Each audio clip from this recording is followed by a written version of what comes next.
Quando eu era um estudante, as minhas notas em matemática não saíam de 6 ou 7, ou seja, eu era um aluno com desempenho que não reprovava, mas também não destacava. Algumas novelas são assim, quando muito, passam de ano, mas sem deixar nenhuma grande lembrança. São as chamadas novelas fracas. Eu já preparei a minha lista. Comece a pensar na sua, que o Almanaque Latino de hoje está começando.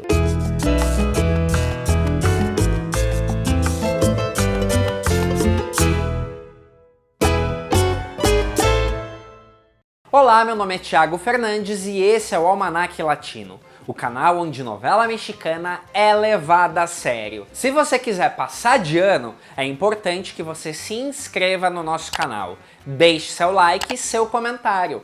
Quando você clica no sininho, o YouTube te conta cada vez que tem um vídeo novo por aqui. Quando eu comecei a fazer esse canal, óbvio que comecei a falar de grandes fenômenos, novelas muito marcantes, e isso acabou trazendo aquele outro lado, o dos grandes fracassos, dos exemplos ruins, das novelas mais caóticas que já existiram e por aí vai. Mas um dia eu acordei cansado de falar sempre das mesmas e percebi que existe um grupo que fica sempre esquecido, o das novelas normais. Independente de sucesso ou fracasso, ou se passou ou não no Brasil, existem novelas que praticamente nunca aparecem na lista das mais lembradas, das mais celebradas, ou nem mesmo das mais detonadas.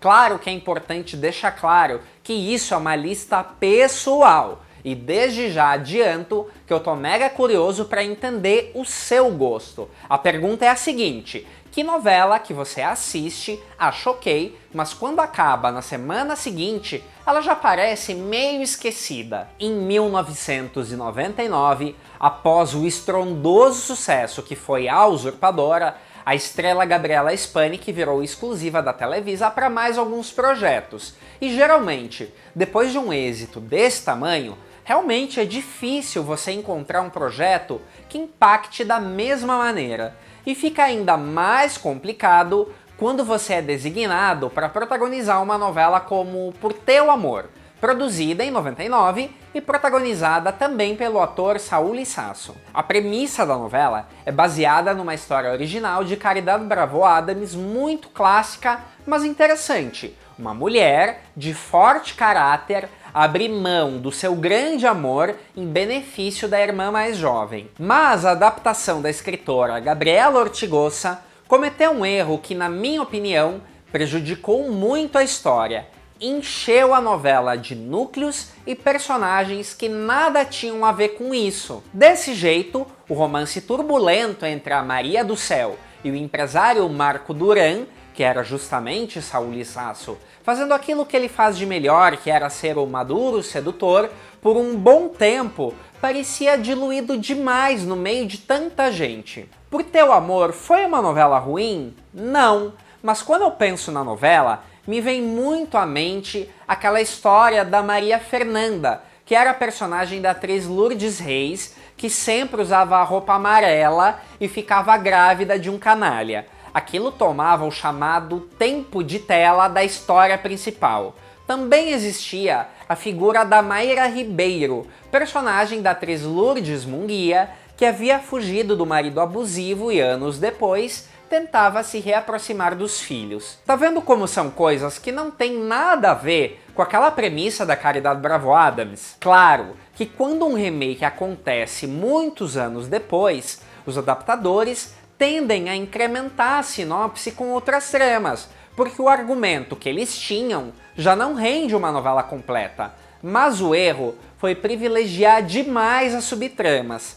Também existe um rumor que Saul Lisasso e Gabriela Spanik não estavam satisfeitos com o roteiro e que, quanto mais eles reclamavam, mais Gabriela Ortigosa tirava eles de cena. Mas felizmente, na segunda metade da novela, a adaptadora finalmente percebeu que estava jogando contra a novela e resolveu dar uma boa mexida nas coisas. A novela, inclusive, teve uma audiência muito crescente no México e terminou bem. Mas não é uma novela tão lembrada e com certeza foi um projeto bem menos impactante que A Usurpadora para nossa Gabriela Spanik. Um detalhe importante, como essas novelas são fracas, é difícil elas chegarem aqui no Brasil, onde não vem tudo. A própria Por Teu Amor, será que teria sido exibida no Brasil se não tivesse uma estrela como protagonista? O produtor Carlos Moreno viveu uma sequência de novelas que tiveram boa recepção junto ao público,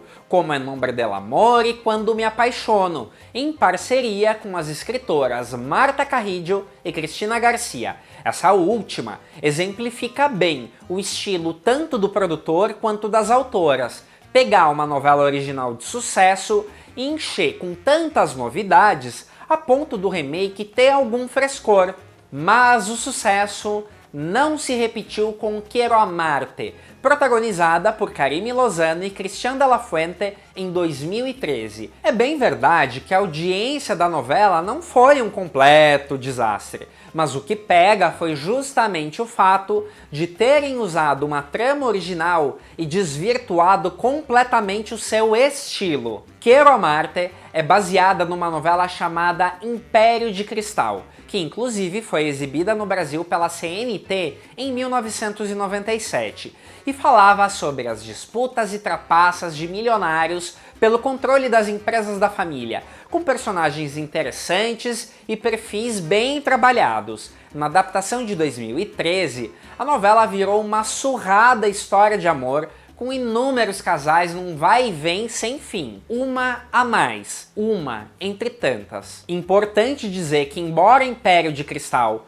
tampouco tenha sido um estrondoso êxito popular, foi uma novela muito bem recebida pelos críticos, justamente por tentar fugir do de sempre. E se você quer que a novela seja apenas um monte de romance, que ao menos o par romântico principal tenha química, não? As divergências profissionais entre Carime Lozano e Cristian de la Fuente se tornaram públicas, e por sua religião, Carime Lozano também não queria gravar cenas amorosas, o que fez o público criar uma torcida pela outra ponta do triângulo, personagem da atriz Adriana Louvier. A novela foi horrível? Não, mas é daquelas que você esquece no dia seguinte. Existem produtores que parecem que nasceram para fazer novelas fracas, e como até as emissoras entendem que nem todos os produtos nascem para ser uma usurpadora, precisam existir aquelas novelas que estão ali só para esquentar o banco, enquanto se prepara o projeto seguinte. Tudo bem, não é todo dia que você precisa revolucionar o gênero ou produzir uma ideia super original, mas tem uns que parecem que se esforçam para passar batido. Mapat, para mim, é a produtora que mais se encaixava nesse perfil.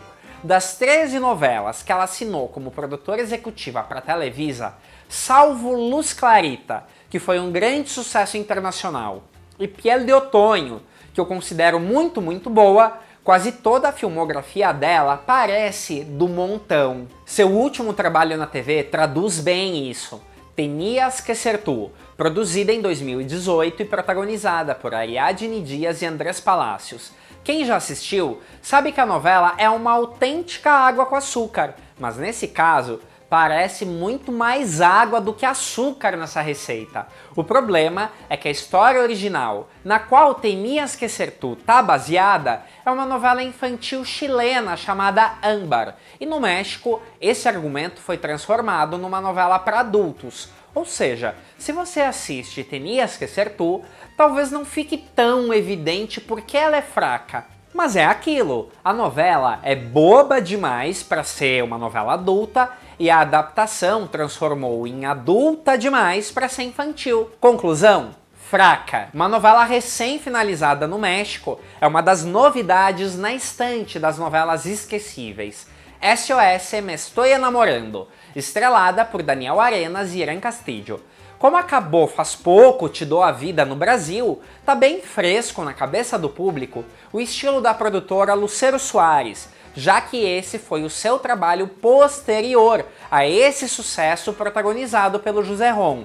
É a comédia romântica com fortíssimo teor familiar, Mas eu acho que a diferença de Te Dou a Vida para SOS é que nessa última faltou um plot realmente poderoso para desencadear os conflitos, que aliás tem pouco nessa novelinha. Daniel Arenas e Irã Castillo são atores muito sólidos e carismáticos, mas faltou um grande conflito para o público embarcar na novela, tanto que ela custou a deslanchar na audiência.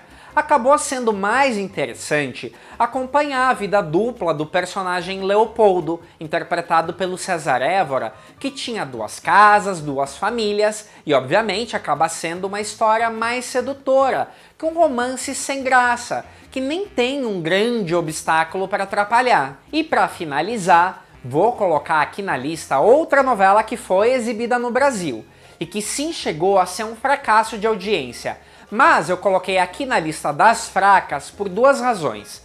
Tanto no Brasil quanto em outros países, ela chegou com uma tremenda pinta de que seria um sucesso, e pela total inabilidade dos roteiristas em tirar essa novela do marasmo criativo. Eu tô falando de Feridas de Amor, uma produção de 2006 e que trouxe Jaqueline Bracamontes e Guy Ecker como protagonistas. Feridas de Amor é a tradução de ter a faca e o queijo na mão e simplesmente não fazer nada. Eu não quero entrar em detalhes do quanto a novela original Valéria e Maximiliano foi descaracterizada, mas preciso me ater a pelo menos um ponto. O perfil da protagonista, que era de uma mulher valente, teimosa e até com algum toque vilanesco, virou uma mocinha chorona que só pretende ser uma protagonista forte, mas na prática só é chata. Acredito que tampouco era o perfil mais adequado para essa que foi a primeira novela adulta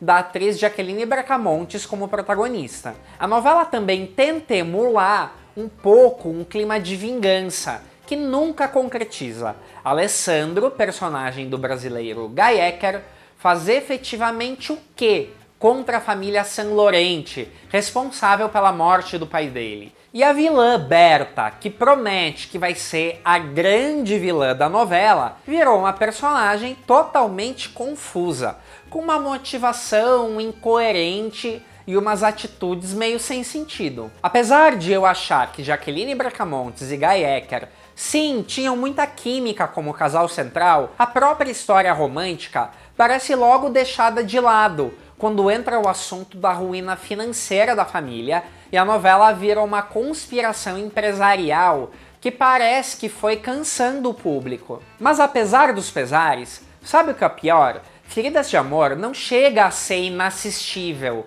mas os roteiristas são tão fracos que mesmo tendo inúmeras oportunidades de melhorar a novela, produzindo mais conflitos, parece que Feridas de Amor está sempre jogando holofotes nos pontos mais fracos da narrativa, tipo a chatíssima personagem da Carla Álvares. Mas agora é o ponto onde está na sua mão. As novelas fracas nunca são totalmente ruins. As ruins, inclusive, aposto que você lembraria bem facinho.